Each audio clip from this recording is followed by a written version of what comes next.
ছোট পুটির মিনা বললে ছোট পুটির মিনা পেয়ে যাবেন। হ্যাঁ, আপনি যেরকম এগুলো রিসেপশনের জন্য পারফেক্ট জিনিস আছে, শুধু জিনিসগুলো দেখুন যে জিনিসগুলো কি আছে। কি বললাম, শিবশঙ্কর শাড়ি সেন্টারে আপনি যেরকম চাইবেন সেরকমই পাবেন, এবং যা পাবেন সব কোয়ালিটি ফুল মাল। আপনাকে যতগুলো জিনিস দেখালাম, দেখুন, এক কালার বললে এক কালার পাবেন, এছাড়া যদি মনে করেন ডবল কালার বললে ডবল কালার পাবেন, কুচি বললে কুচি পাবেন, এরকম শুধু জিনিসগুলো দেখুন জিনিসগুলো এখানে কি আছে।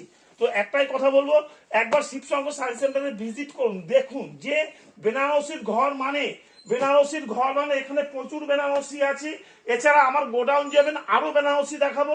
আমার কাছে ধুতি পাঞ্জাবি দিয়ে শুরু করে এবং আপনার যত রকম জিনিস দরকার হয়, আপনি শেরবানি দিয়ে শুরু করে এভরিথিং, আপনি সমস্ত রকম মাল পেয়ে যাবেন। তো একটাই কথা বলবো, একবার শিবশঙ্কর শাড়ি সেন্টারে ভিজিট করুন, দেখুন যে কত রকম কোয়ালিটি আছে। এখানে আপনি বিয়েতে যত রকম জিনিস হয় সব A to Z পেয়ে যাবেন।